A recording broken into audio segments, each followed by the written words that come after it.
Lucas 23, verso 39 al 43, y cuando lo tengan indiquen con un amén, por favor. Gloria a Dios. Bueno, leemos la palabra en nombre del Padre, del Hijo y del Espíritu Santo. Y uno de los malhechores que estaban colgados allí le lanzaba insultos, diciendo: ¿no eres tú el Cristo? Sálvate a ti mismo y a nosotros. Pero el otro le contestó y reprendiéndole dijo: ¿ni siquiera temes tú a Dios, a pesar de que estás bajo la misma condena? Y nosotros a la verdad justamente, porque recibimos lo que merecemos por nuestros hechos. Pero este nada malo ha hecho. Y decía Jesús: acuérdate de mí cuando vengas en tu reino. Entonces él le dijo: en verdad te digo, hoy estarás conmigo en el paraíso. Hace unos años atrás me acuerdo de que en la iglesia donde antes nos congregábamos, yo y mi familia, no me acuerdo qué servicio en particular había terminado, pero me acuerdo de que habíamos hecho la Santa Cena y salí de la iglesia para tomar un momento y estar a solas con el Señor. Y me acuerdo de que me senté en el hood de mi carro y lloré. Y lloré porque en ese momento, después de tantas veces que había oído el Evangelio y tantas veces que he participado de los elementos, por X razón, en esa noche sentí el peso y la gravedad del sacrificio de nuestro Señor. Y lo único que podía salir de mis labios era: no soy digno. No soy digno de esos elementos. No porque había participado en algún clase de pecado grande y oculto anteriormente y no me había arrepentido. No, simplemente con una mente muy clara, reconociendo qué es lo que estábamos haciendo en esa noche, sentí el peso de lo que hizo nuestro Señor Jesucristo, no nomás por nosotros como una iglesia local, sino por lo que Él hizo por mi vida personalmente. Y al tocar este pasaje durante mi propio plan de lectura que estoy haciendo, esta historia que siempre la hemos leído, esa historia de que yo sé que dentro de unos meses la vamos a tocar otra vez, como estamos estudiando el libro de San Lucas. By the way, Pastor, I'm so sorry that I skipped ahead. Esta historia me marcó por unos ciertos detalles. Número uno, porque yo creo que hay muchos que miran esta historia en particular y luego miran este evento en particular en los otros dos evangelios y dicen: allí hay una contradicción. Porque San Lucas dice de que uno de estos dos que están al lado de Jesús padeciendo la pena de muerte, que él como que le está exaltando a Dios, pero en los otros dos evangelios él es uno que también se burla del Señor en medio de su dolor. ¿Cómo es eso posible? Y es algo muy interesante para mí ver este personaje, el cual no conocemos su nombre. Este personaje que solamente conocemos qué es lo que él hizo anteriormente, por qué él está allí. Y créanlo o no, el milagro que el Señor produce en la vida de este hombre, porque el Señor sí produce un milagro en la vida de este hombre, es el mismo milagro que Dios ha hecho en nuestras vidas. La Biblia nos dice de que estos dos hombres son ladrones. Pero no sé si ustedes han leído diferentes versiones de de la Biblia, hay versiones más formales y ellos usan la palabra ladrón. Hay otros que usan la palabra revolucionario y les daré una explicación por ello. Fue algo bien interesante mientras que yo estaba estudiando el pasaje. ¿Por qué es de que las diferentes versiones usan esos términos? Y aún también dentro de los libros usan diferentes palabras para describir a esos dos hombres. Como por ejemplo, en Mateo y en Marcos, en esta misma Biblia de la que leí, ellos dicen ladrones, pero Lucas usa un término diferente. Él usa malhechor. Y no es de que no estén de acuerdo los escritores del Nuevo Testamento cuando hablan sobre este evento. Yo diría de lo que ellos nos dan es más bien un entendimiento completo de quiénes fueron estos dos hombres que estaban crucificados a la par de Jesús. Y tal vez al nosotros estudiar estos personajes vamos a entender por qué la vida de uno de ellos nos debería de importar a nosotros. ¿Por qué es de que nosotros nos podemos identificar con ese ladrón que fue crucificado? Porque nosotros tal vez decimos en nuestro interior, pero yo nunca he robado, o yo no he cometido tal pecado. Pero la realidad es de que igual como este hombre, nosotros sabemos de que no hemos hecho nada bueno. Lo único que sabemos hacer aparte del Señor es pecar. Tenemos una naturaleza corrompida. Y si Dios, Él decidiera en no salvar a nadie, más bien juzgar a todo el mundo, Él sería bueno y justo en hacerlo. Somos personas condenadas a muerte si el Señor no interviene. Esa es la realidad de este pasaje.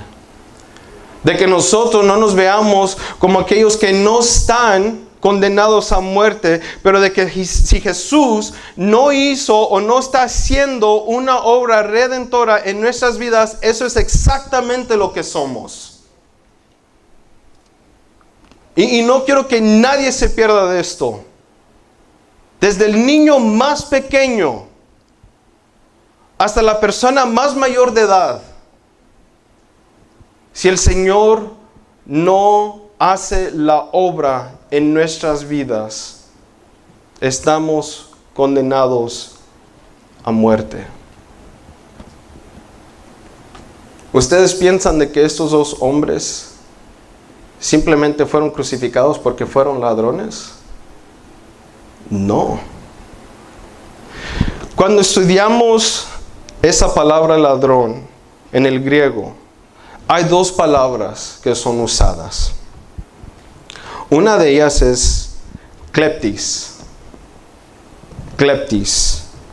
De allí es donde sacamos el término cleptómano, que es aquella persona que bajo impulso necesita que tomar cosas y nomás quedarse con ellas. Pero cuando estudiamos esa palabra en el griego, kleptis significa que es una persona que a escondidas roba. No es alguien que lo hace abiertamente. Usa métodos de decepción para robar. Incluso es uno de los términos que se le atributa a falsos maestros. Pero cuando nosotros vemos cuál es la palabra que se usa en el griego para estos dos hombres, no es kleptis. La palabra que se usa allí es lestes. Y esa palabra se significa de que esta persona comete robo abiertamente bajo usos de violencia. Esa es una persona de que no le importa qué es lo que le cueste o qué es lo que le da de costar a su víctima. Roba intencionalmente Entonces estos dos hombres que están siendo crucificados a la par de Jesús, no son aquellos de que tal vez tuvieron hambre y en el mercadero, mientras que el de la tienda, el manejador, no estaba viendo, ellos se robaron una fruta o un pan o leche o lo que sea. Estos dos hombres de manera violenta robaban a sangre fría. Ellos en el día de hoy, con tanta violencia y tantos crímenes que existen, serían los más mejores criminales. ¿O acaso no vemos eso en las noticias cada noche? Donde alguien pierde su vida porque alguien quiso robarle y no le importó de que mató a su víctima. Ya sé qué es lo que están tal vez ustedes pensando. Yo no robé, mucho menos maté. Pero ¿acaso no dice Jesús de que si tú tienes odio en tu corazón hacia alguien, ya has cometido el pecado de asesinato? Todo va a la raíz de nuestro ser. La única diferencia entre estos hombres y nosotros es de que en algún momento la gracia de Dios se apartó de ellos y ellos pudieron cometer los más peores crímenes. Por la gracia de Dios, nosotros no le damos todo vuelo al pecado que está dentro de nuestro ser. Y ahora ellos tienen que pagar el precio por su crimen. Pero estos hombres no eran nomás simplemente ladrones que de manera violenta robaban. Noten de que en la escena de la cruz hay tres cruces. En ese día iban a haber 3 criminales ejecutados. Jesús tomó el lugar de uno de ellos. Todos conocemos el nombre de aquella persona la cual fue libre, Barrabás. Hay algo del nombre que ni hasta a mí me cae bien. Él tampoco era simplemente un ladrón. ¿Quién era este hombre? Bueno, este hombre no nomás era un ladrón, él era un revolucionario. Era un hombre que causó rebelión. Incluso en medio de una de las rebeliones, él causó la muerte de personas. Entonces esta persona no nomás quería pelear tal vez por su propia ideología de libertad. Él no le iba a importar cuál ley él iba a quebrar. Este hombre con asociados tenía que morir en ese día. Pero por la maldad de los judíos que estaban por encima de la sociedad, ellos prefirieron mejor de que tal persona caminara libre y que Cristo Jesús tomara su lugar. Y muchas veces nos enfocamos en ese personaje. Pero esta noche no. Esta noche nos vamos a enfocar en el personaje que sí se arrepintió de su pecado. Y que aún él tuvo que pagar el precio por sus acciones. Porque muchas veces pensamos de que si venimos al Señor, de que eso nos va a librar de todas nuestras consecuencias. Y eso no es cierto. El hecho de que nosotros estamos con el Señor no se significa de que pues todos tenemos que darle la vuelta a la justicia y darle la espalda. No. El cristiano puede decir, como dijo este ladrón, yo merezco morir aquí. Yo me merezco la cruz. El cristiano puede ver las consecuencias de sus acciones y gracias a la paz de Dios que ahora mora dentro de él, puede decir, ok, si este es el precio que debo pagar, lo pagaré. Ya que a fin de cuentas el Señor pagó mi deuda eterna. Y ahora tengo una libertad mucho más profunda, mucho más grande que esto lo que he de sufrir. Cuando examinamos al ladrón, entendemos ciertas cosas sobre nosotros. Igual que él, nosotros estamos muertos en nuestros pecados, como lo dice Efesios 2:1. Igual que él, somos hijos de desobediencia, como lo dice Colosenses 3:6. Igual que él, somos condenados, como lo dice nuestro Señor en Juan 3:18. Hermanos, quiero que reflexionemos sobre las siguientes preguntas. ¿Acaso no hemos pecado delante de Dios? Niños, jóvenes, ¿acaso ustedes no han pecado delante de Dios? ¿Acaso en algún momento no le hemos dado a Él la espalda? ¿Acaso no hemos blasfemado el nombre de Dios? No nomás en algún momento lo usamos en vano, pero si nos decimos ser cristianos y en realidad no lo somos.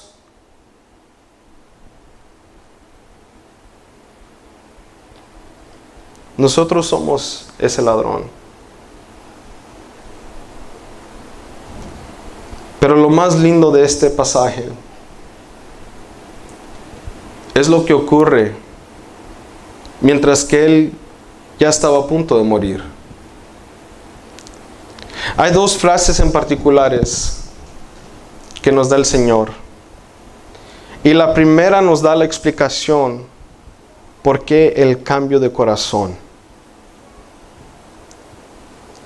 Miren lo que dice verso 34.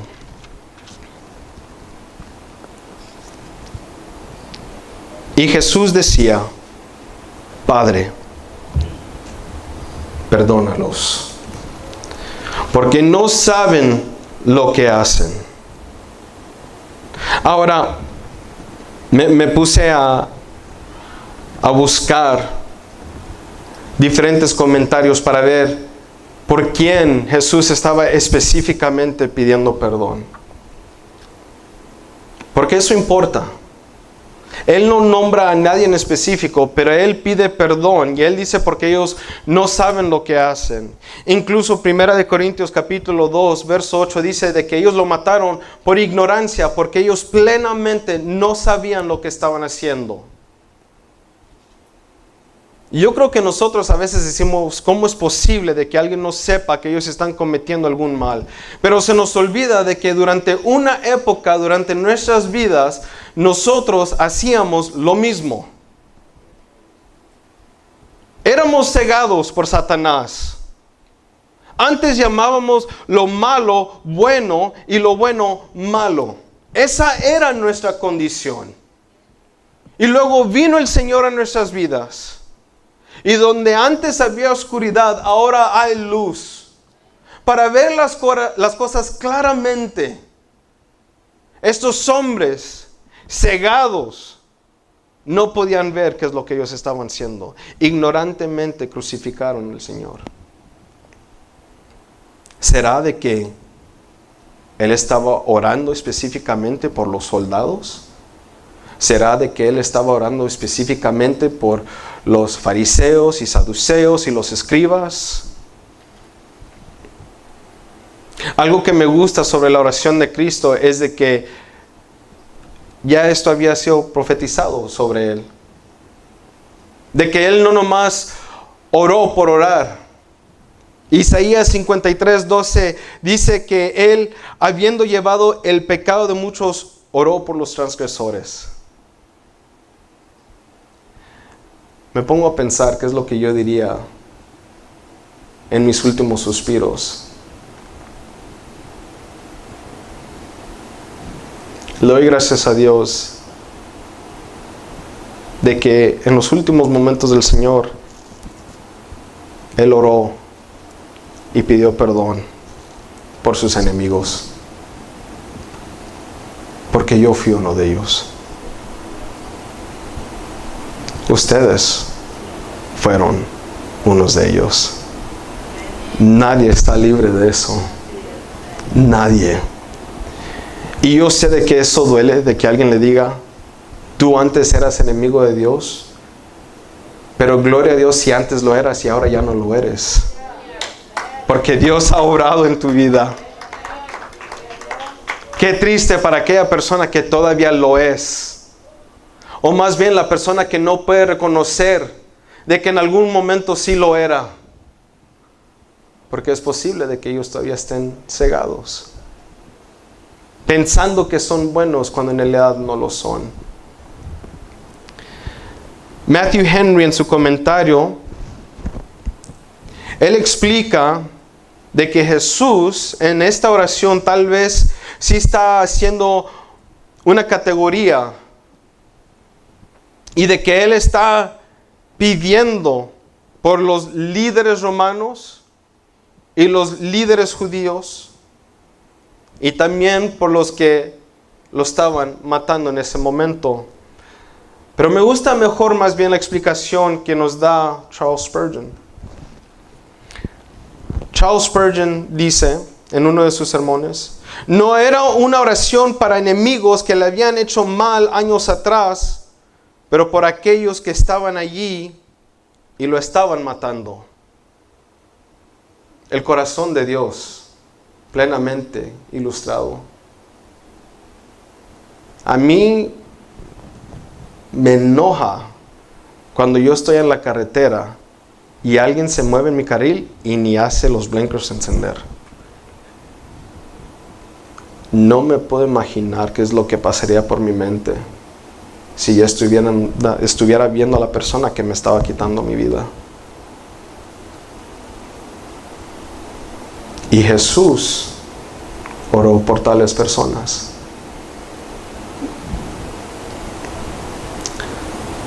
Pero en ese mismo sermón, Spurgeon nos también quiere aclarar algo. No es de que esta oración estaba confinada a sus ejecutores inmediatos. Yo creo que era una oración de largo alcance que incluía a los escribas y fariseos, Pilato y Herodes, gentiles y judíos, sí, toda la raza humana, ya que en un cierto sentido todos estábamos involucrados en ese asesinato. Tú y yo somos responsables por la muerte de nuestro Señor. Lo único que nosotros podemos contribuir a nuestra salvación es el pecado que es necesario. Entonces, en ese momento, cuando el Señor empezó a orar, Padre, perdónalos. Uno de esos ladrones verdaderamente oyó esa oración. Este ladrón que robó, que mató, que causó rebelión, que blasfemaba en contra del Hijo de Dios, riéndose de él en medio de su sufrimiento, oyó estas palabras. Y en ese instante algo sucedió en su corazón, donde él ya no se podía reír de la muerte del Mesías, donde él ya no podía tener placer en ver la muerte de un hombre inocente. Y el milagro del arrepentimiento tomó lugar allí mientras que Él también moría. Hermanos, esto debería de traernos a nosotros gozo. Destinados a una muerte eterna. Saber de que es el Hijo de Dios que dice, perdónalos porque no saben lo que hacen. Es cierto, no sabemos lo que hacemos. Pero el Señor oró por mí y por ti. Y aunque nosotros no estuviésemos presentes en la ejecución de Cristo, tenemos la palabra. Y día tras día poder ir a este mismo pasaje y leerlo cada mañana y cada noche para recordarnos día tras día de que el Señor oró por mí y por ti. Y eso es muy importante. ¿Sabe por qué? Porque siempre se nos olvida lo que el Señor hizo por nosotros. Háganse la pregunta honestamente. ¿Adoraron al Señor con todo hoy? ¿Fuimos ante Él en la mañana y encomendamos nuestras vidas? No soy alguien que apuesta, pero téngalo por seguro de que tal vez uno de nosotros, o tal vez casi todos, antes de que nos vayamos a dormir, hasta incluso se nos va a olvidar darle gracias por el día de hoy. Es la verdad. Y no es nomás de que nosotros pecamos pasivamente. Activamente también pecamos en contra de Él. Sabiendo lo que Dios demanda de nosotros y no hacerlo.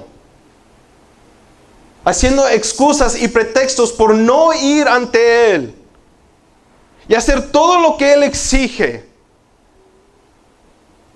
Que si se nos olvidara, Dios nunca exige algo malo de su pueblo. Siempre exige lo bueno. Sea bueno para nosotros o sea bueno para nuestro prójimo o para la gloria de Dios, que es todas las cosas que Dios nos pide. Si fuéramos honestos, nosotros no vivimos de esa manera.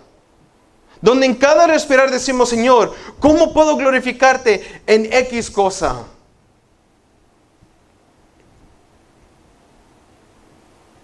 Este ladrón que sí se merecía esa pena de muerte, igual como todos nosotros nos merecemos una eternidad aparte de Dios, oyó las palabras dulces de nuestro Señor.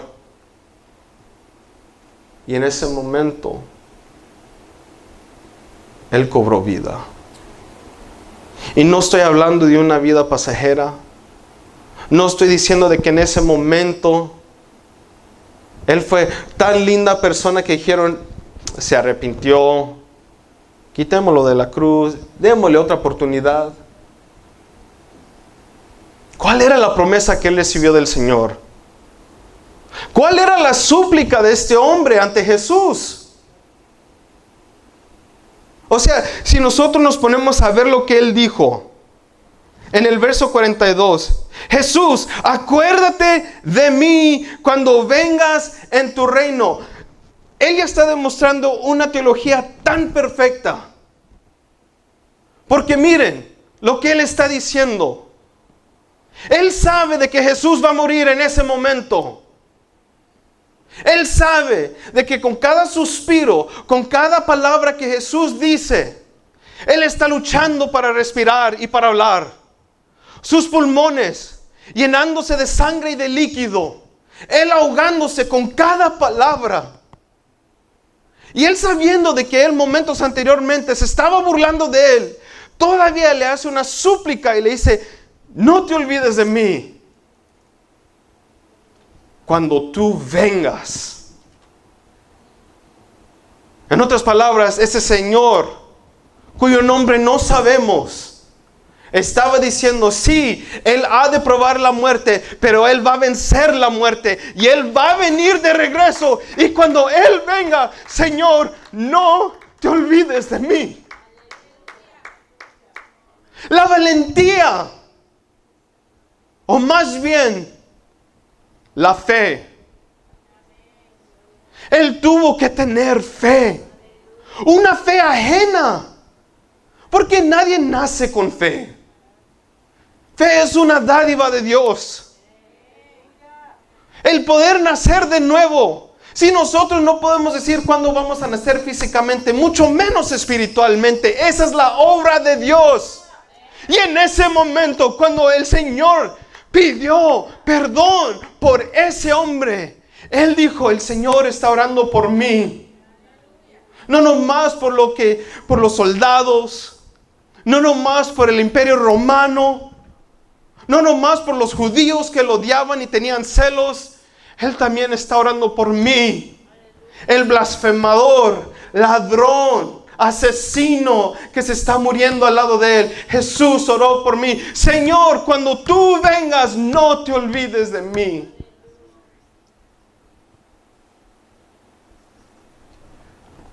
Y Él no se olvidó. ¿Y saben cómo yo sé que el Señor no se olvida? Número uno, porque el Señor no miente. Y Él no es humano, Él no tiene una falta de memoria como nosotros. ¿Ustedes saben cuántas veces mi esposa me dice algo y me lo tiene que recordar? Más de 1000. Y eso es en 5 minutos. ¿Saben por qué yo creo que el Señor no se olvida? La Biblia no lo dice, pero yo creo de que cada vez cuando alguien hace esa oración al Hijo, el nombre de esa persona está escrito en el libro de la vida, pero no con lápiz y no con un bolígrafo, sino con la sangre del Señor, marcado en rojo. Como las Biblias que a veces cargamos, donde las letras en rojo son las letras de Jesús. Cuando estemos en el cielo tendré que decirle: Señor, ¿me puedes mostrar el libro de la vida? Quiero ver mi nombre allí. Quiero ver con qué tinta fue escrita. Qué letra bonita tal vez fue escrita.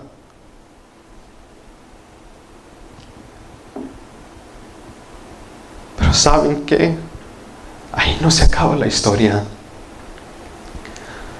Porque luego recibimos la segunda frase en este pasaje que el Señor nos da.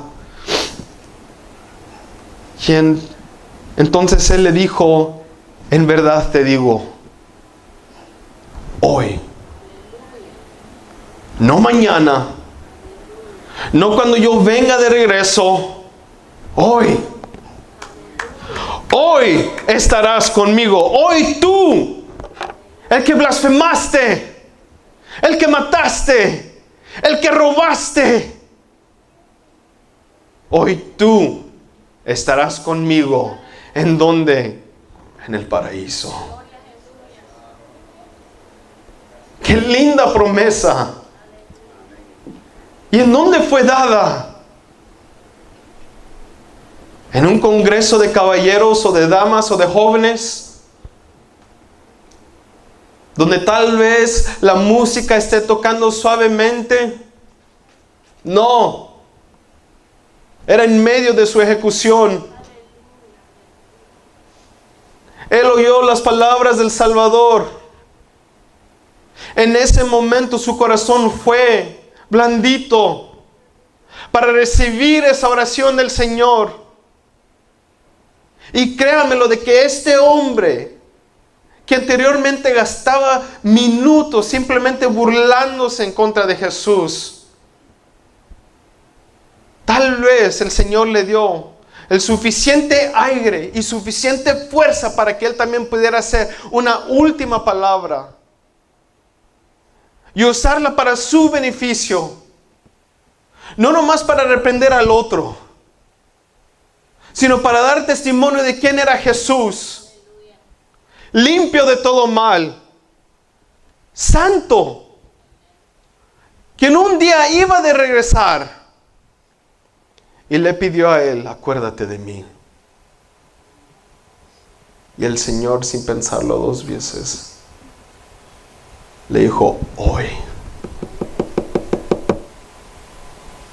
Miren qué tan bueno Dios es, que no es como nosotros. Oye, ¿me puedes echar la mano? Sí, mañana. No, es que ahorita no tengo tiempo. No. El Señor, hoy. Salvación es de inmediato. Ahora aquí quiero hacer un paréntesis. Porque yo creo, tal vez no en nuestro medio, ojalá que no en nuestro medio, pero tal vez aquellos que vean este mensaje, de que uno puede vivir como quiera toda su vida. Y antes de padecer, decir, Dios, perdóname, I'm sorry, y como nada. Ahora, no estoy diciendo de que el Señor no puede extender perdón y gracia en tus últimos minutos de tu vida. Claramente lo vemos aquí. Pero ¿quién determina, o más bien, quién puede decir con toda confianza de que después de vivir una vida llena de pecado, finalmente, antes de que te mueras, vayas a decir, en ese momento me voy a arrepentir?